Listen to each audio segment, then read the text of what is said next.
Perkataan tamadun yang bermaksud permukaan bandar atau masyarakat yang mempunyai kemajuan lahiriah dan rohaniah adalah berasal daripada perkataan Arab seperti mudun, madana dan madain. Seterusnya, perkataan tamadun juga dapat memberi erti kepada keadaan hidup bermasyarakat yang bertambah maju. Selain itu, perkataan Inggeris seperti culture dan civilization juga mempunyai erti yang sepadan dengan tamadun yang bermaksud kebudayaan.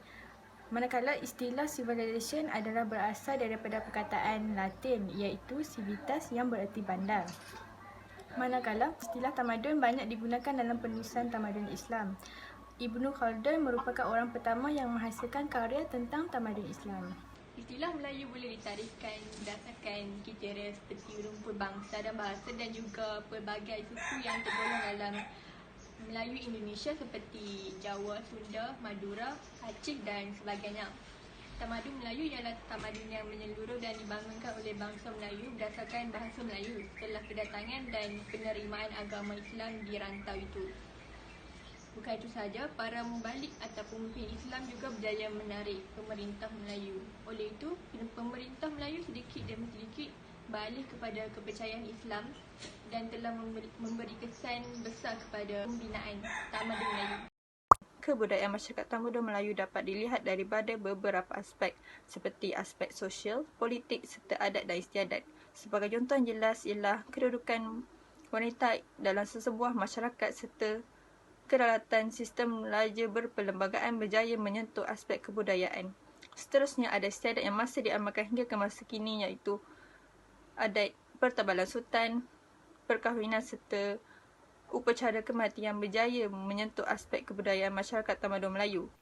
Seterusnya terdapat dua undang-undang adat yang diamalkan di negeri-negeri Melayu bermula dari Kesultanan Melayu Melaka sehinggalah sekarang iaitu Adat Temenggung dan Adat Upati. Adat Temenggung diamalkan di setiap negeri Melayu kecuali Negeri Sembilan. Salah satu ciri utama Adat Temenggung ialah pewarisan harta adalah lebih kepada nasab lelaki. Manakala bagi adat upati yang diamalkan di Negeri Sembilan pula, wanitalah yang akan mewarisi harta pusaka. Sebelum kedatangan Islam, masyarakat Melayu pada zaman dahulu mempunyai kepercayaan yang bercirikan animisme yang mana mereka percaya bahawa setiap wajah itu mempunyai jiwa. Pada hari ini juga kita dapat lihat masih ada segelintir masyarakat yang mempercayai kepercayaan tersebut. Sebagai contoh, orang-orang tua yang mana mereka percaya bahawa setiap tempat itu mempunyai penunggu. Seterusnya, agama Islam telah dianuti oleh orang Melayu dalam tamadun Melayu sejak awal abad 1 Hijrah. Sistem pemerintahan di negara ini telah bertukar daripada berkonsepkan Raja Hindu kepada Sultan. Sultan mempunyai kuasa yang tertinggi dalam institusi kesultanan dan perundangan, manakala Raja ialah pembela Islam dan Majlis Raja-Raja mempunyai hak dalam mengeluarkan perintah dalam upacara dan amalan agama Islam. Agama Islam juga telah memberi kesan dalam penggunaan bahasa Melayu sekarang. Lisan Jawi yang telah datang daripada Arab telah menggantikan bahasa Melayu kuno dan kini telah menjadi sebahagian daripada bahasa Melayu iaitu bahasa kebangsaan negara kita. Dari segi ekonomi pula, pada abad ke-14, para mesyuarat telah membuka Melaka. Melaka kemudian menjadi perbahari tepuk yang terkenal pada masa tersebut. Kapal-kapal yang melalui kawasan itu akan dikenakan cukai serta negeri-negeri di sekitarnya akan diberikan perlindungan sekiranya mereka membayar cukai kepada Melaka. Hal itu dapat menyedar ekonomi Melaka pada masa tersebut.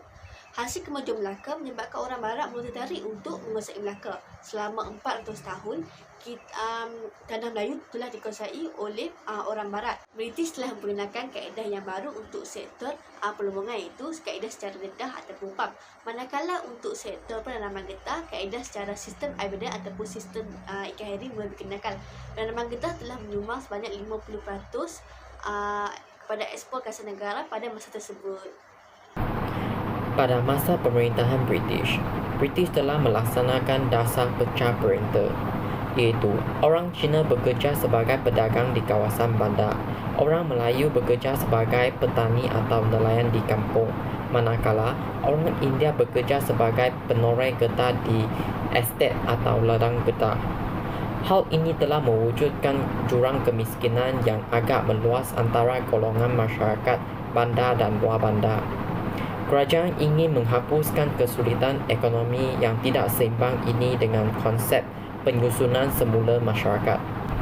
Untuk hal peristiwa 13 Mei 1669, kerajaan telah merancangkan dasar ekonomi baru dalam Rancangan Malaysia Kedua dan Rancangan Jangka Panjang Pembangunan. Pada hari ini, tamadun Melayu masih dijadikan landasan utama dan rujukan sebagai asas dan kesinambungan tamadun Malaysia. Dari segi politik contohnya, sistem pemerintahan beraja telah dikekalkan dan pemerintahan ini telah diselaraskan dengan konsep demokrasi berparlimen yang diamalkan di negara kita. Dari segi agama pula, agama Islam merupakan identiti sosial dan budaya yang mengtakrif kaum Melayu sehingga hari ini. Agama Islam telah dipermaktubkan sebagai agama rasmi dan agama persekutuan di negara kita. Dengan termaktubnya agama Islam sebagai agama rasmi, hal ini tidak bermakna agama lain tidak boleh diamalkan atau dianuti oleh orang bukan Islam atau orang bukan Melayu. Sebagai contoh, agama lain yang dianuti di negara kita ialah agama Kristian dan agama Hindu. Dari segi bahasa Melayu merupakan warisan dan khazanah tamadun Melayu. Di Malaysia, walaupun penduduknya terdiri daripada pelbagai etnik, namun keseluruhannya boleh berbahasa Melayu. Bahasa Melayu menjadi lebih kukuh apabila terhasilnya karya-karya kesusastraan yang dihasilkan oleh para ilmuwan dan sastrawan Melayu.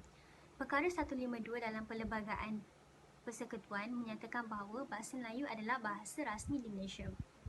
Dan Akta 1981 menyatakan bahawa bahasa Melayu adalah bahasa penghantar utama di Malaysia. Akhir sekali, dari aspek ekonomi Malaysia berkembang maju di seluruh dunia dari segi bahan mentah, pelancongan dan perindustrian. Malaysia mengadakan hubungan diplomatik dengan negara luar bagi mengembangkan ekonomi negara. Pelancong dari luar negara tertarik dengan negara Malaysia disebabkan oleh keunikan pelbagai etnik dan agama. Kesimpulannya, jelaslah bahawa tamadun Melayu adalah paksi kepada pembinaan tamadun Malaysia. Antara nilai yang kami dapat daripada melakukan projek ini ialah nilai bertanggungjawab. Setiap ahli bertanggungjawab dalam melakukan kerja bahagian masing-masing dengan cemerlang dan memberikan kepada ketua tepat pada waktunya untuk disatukan. Seterusnya ialah nilai bekerjasama. Setiap ahli saling tolong-menolong dalam menyiapkan projek ini. Akhir sekali, nilai yang kami dapat daripada melakukan projek ini ialah bijak dalam membuat perancangan. Kami telah menentukan bila tugasan-tugasan untuk setiap ahli perlu dihantar kepada ketua supaya tempoh penghantaran projek tidak terlepas. Setiap ahli saling ingat mengingatkan ahli yang lain supaya tidak ketinggalan dalam melakukan kerja.